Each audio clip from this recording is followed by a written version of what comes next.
This is where the hypocrisy as it relates to Aaron Rodgers is going to come in.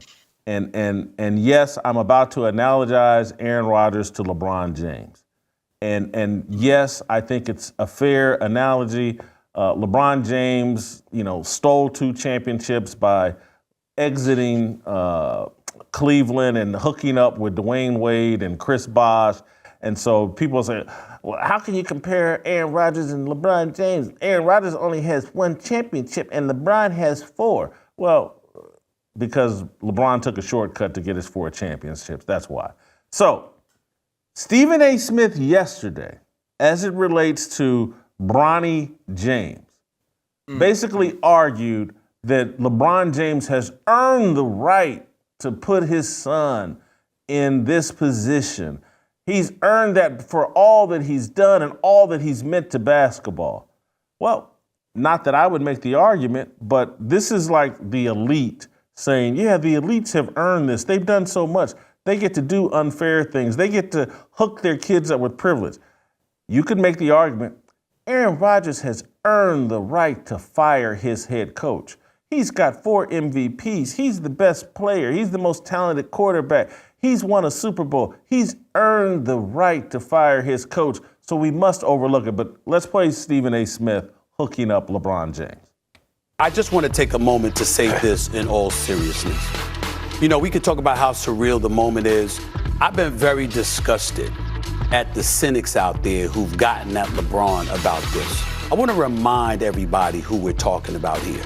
We're talking about somebody where you can make a legitimate argument. There is no one who has done more for the game of basketball in the modern era.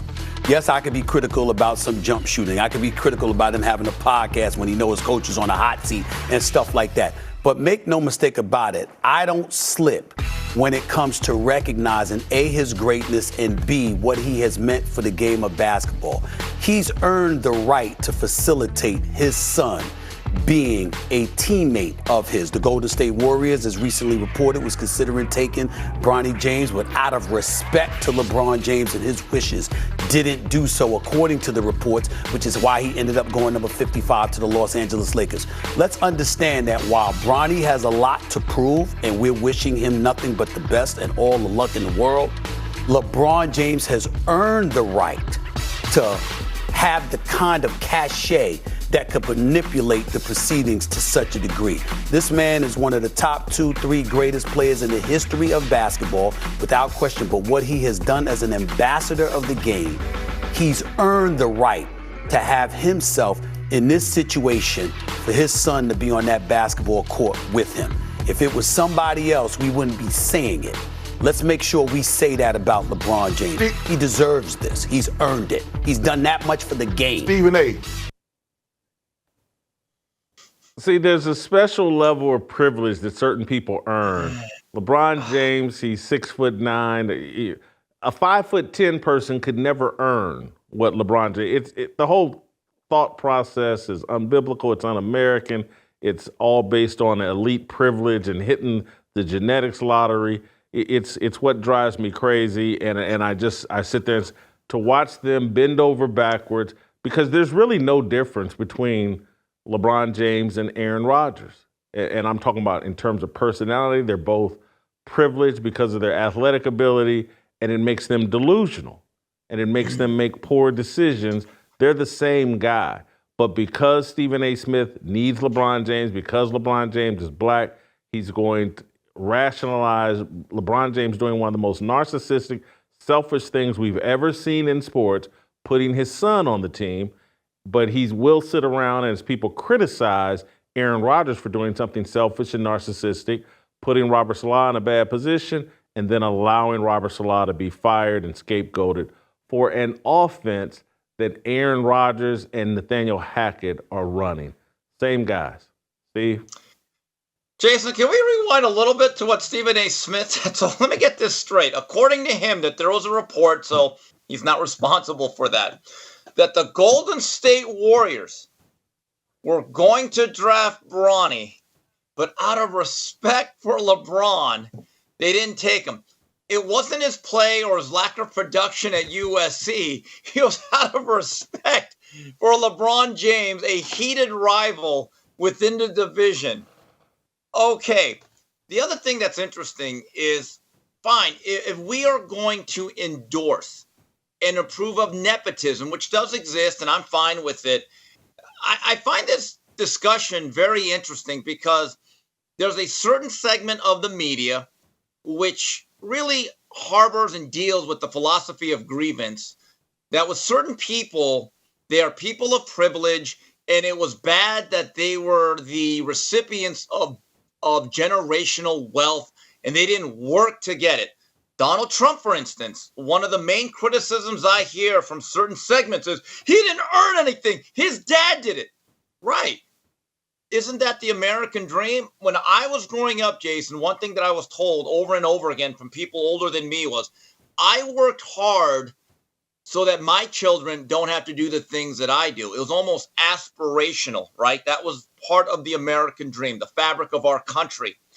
Somewhere along the line, I'd say the last 25 years, that became a pejorative. Like, you didn't earn it. You didn't pull yourself up by your bootstraps. And Donald Trump, without his father, would be nothing. Okay, so that's the standard. All of a sudden now, with LeBron, though, the standard has changed. That's where, to me, this is maddening, the hypocrisy of how we frame this. Totally agree. I do think we've ruined this generation of young people by making life too easy for them and dedicating our lives to making sure they have no struggle. And that's easy for me to say. I don't have kids. I'm sure if I did, and if you look at the way I treat my nieces and nephews, I'm probably part of the problem more than the solution. But we've made it too easy for kids. Butter, you got two boys. You trying to make life easier for them, obviously, or are you trying to balance that? What are you? I am. I get this sense with LeBron and what he's aiming at. I think he's missed the mark. I live for those kids. Everything I do is to.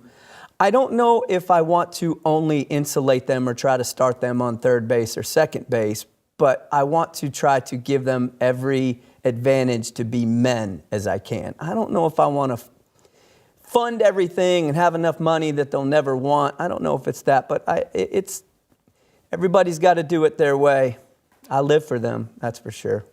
Steve, thank you. Oh, go ahead. You got a final thought? Yeah, just to wrap this up here. Look, I don't watch NBA preseason games, okay? But what I'm seeing on Twitter on my timeline is the scrutiny that Bronny is getting is really unfair. Look, he's a second-round draft choice. He didn't even make the USC rotation. He wasn't exactly Harold Miner or even Lorenzo Orr, okay? He's basically a project. But what is happening now with him is I do feel bad because he's just a guy trying to do what he does. His dad put him in a position that he probably doesn't belong in. And there are now accounts dedicated to lampooning Bronny because he's made the mortal sin of not being as good as his father. But again, how did he get into that position to begin with? But again, the way he's being covered and scrutinized, I do feel for him in a lot of ways. If you enjoyed that video, be sure to hit the like button and subscribe so you never miss a moment of Fearless.